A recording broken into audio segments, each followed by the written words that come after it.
Hello students, previous video में हमने ideal और नॉन आइडियल सॉल्यूशन के बारे में जाना था।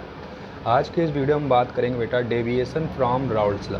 ठीक है, यानी कुछ ऐसे सॉल्यूशंस हैं जो राउल्ट लॉ को एग्जैक्टली फॉलो नहीं करते या जो कंडीशन ऑफ आइडियलिटी को एक्यूरेटली फॉलो नहीं करते। जैसा कि हमने आइडियल और नॉन आइडियल सॉल्यूशन बताया, तो जो आपके सॉल्यूशन जो आइडियलिटी की कंडीशन और राउल्ट लॉ को फॉलो नहीं करते थे वो आपके कहलाते थे नॉन आइडियल या रियल सॉल्यूशन। ठीक है, और जो रियल सॉल्यूशन या नॉन आइडियल सॉल्यूशन होते थे वो राउल्ट्स लॉ से वेरिएशन शो करते थे, यानी उनमें जो चेंजमेंट होता था, जो प्रॉपर्टी में चेंजमेंट होता था, वो या तो प्रॉपर्टी में वैल्यू इंक्रीज कर जाती थी या तो वैल्यू डिक्रीज कर जाती थी, यानी प्रॉपर्टी में वेरिएशन क्रिएट हो जाना। ठीक है, जो आपके सॉल्यूशन दिए गए हैं आइडियल सॉल्यूशन कंपैरिजन उन प्रॉपर्टी में वेरिएशन क्रिएट हो जाना, चेंजमेंट क्रिएट हो जाना ही कहलाया डेविएशन फ्रॉम राउल्ट्स लॉ। ठीक है, तो कहते हैं according to Raoult's law the ideal solution must obey the condition of ideality and they should obey the Raoult's law at all temperature and concentration, जो कि कंडीशन है आइडियलिटी की। But real solution does not obey the Raoult's law exactly same. There are two types of deviation from the Raoult's law given below.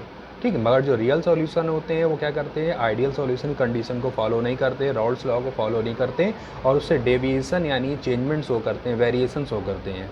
तो ये जो variation होता है बेटा वो दो तरह से होता है, जो कि उनकी प्रॉपर्टी में चेंजमेंट के थ्रू देखने को मिलता है।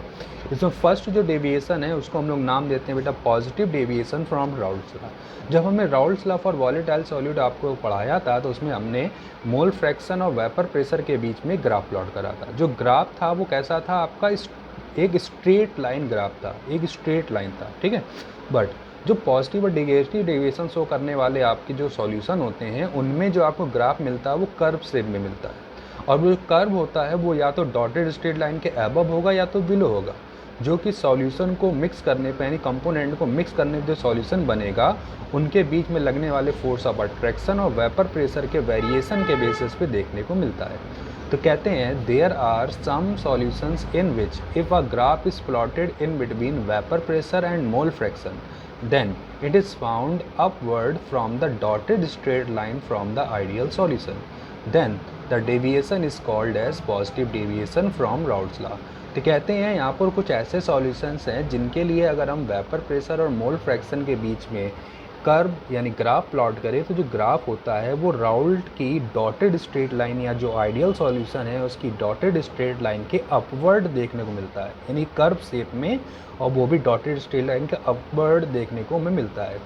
ठीक है, और इसी जो वेरिएशन यानी कि जो आपका वेपर प्रेशर है सॉल्यूशन का वो क्या कर गया, आइडियल सॉल्यूशन से उसका वेपर प्रेशर ज़्यादा हो गया, तभी ये जो कर्व है वो हमें क्या मिल रहा है, अबव साइड, क्योंकि वेपर प्रेशर बढ़ रहा है।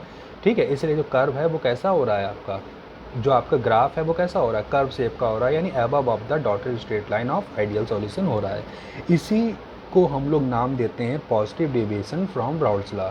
तो ये होता क्यों है, तो जैसा कि हमने आपको बताया है कि जो वेपर प्रेशर में चेंजमेंट है, ठीक है, यानी वेपर प्रेशर कम होगा या ज़्यादा होगा वो डिपेंड करता है मॉलिक्यूल के बीच में लगने वाले फोर्स ऑफ अट्रैक्शन पे। ठीक है, यानी अट्रैक्शन अगर ज़्यादा है तो वेपर प्रेशर कम हो जाएगा, अगर आपका अट्रैक्शन कम है तो वेपर प्रेशर ज़्यादा होगा।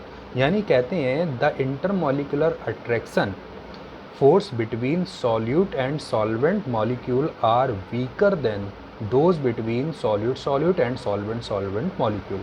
कहते हैं कि जो सॉल्यूशन फॉर्मेशन होता है सॉल्यूट और सॉल्वेंट के कॉम्बिनेशन से, तो सॉल्यूशन में जो फोर्स वर्क करता है वो फोर्स जो होता है वो वीक हो जाता है। किससे वीक हो जाता है, उस कंपोनेंट से वीक हो जाता है जिससे वो सॉल्यूशन बना है। यानी सॉल्यूट और सॉल्वेंट मॉलिक्यूल के बीच में जो फोर्स लग रहा है वो फोर्स स्ट्रॉन्ग फोर्स था, बट जब इनको हमने मिला करके क्या बनाया, सॉल्यूशन बनाया, तो सॉल्यूशन में सॉल्यूट और सॉल्वेंट जब आपस में कंबाइन करे तो जो फोर्स जनरेट हुआ वो फोर्स क्या हो गया, वीक हो गया। अगर फोर्स वीक हो गया तो वेपर प्रेशर की वैल्यू क्या होगी, बढ़ जाएगी।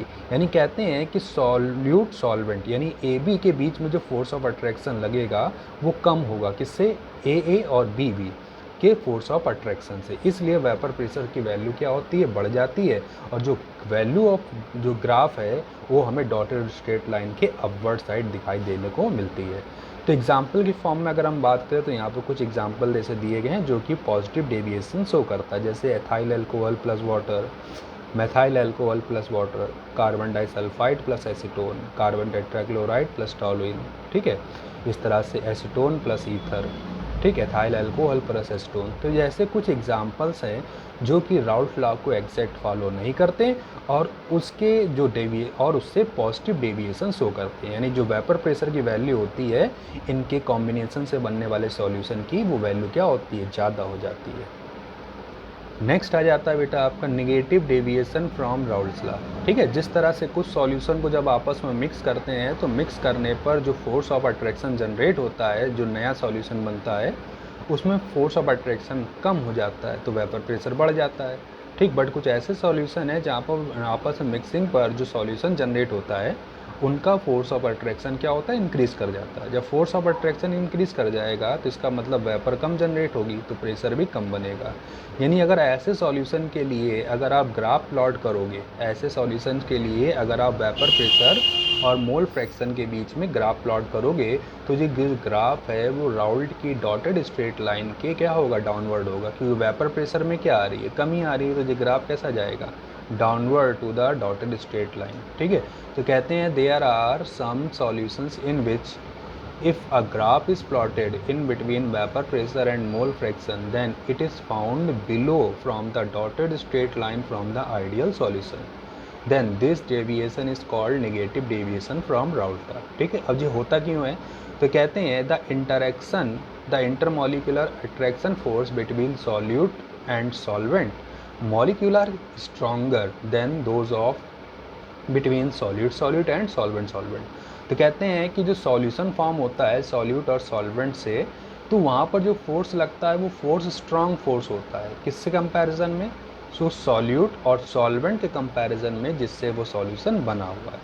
तो पहले से जब फोर्स स्ट्रांग हो जाएगा तो वेपर प्रेशर में आपको कमी देखने को मिलेगी, ठीक है। और वेपर प्रेशर में जो कमी जो होती है वो हमें कर्व शेप में देखने को मिलती है ग्राफ में, जो कि डॉटेड स्ट्रेट लाइन के बिलो साइड जाता है, ठीक है। और इसी को नाम दिया गया है negative deviation from Raoult's law.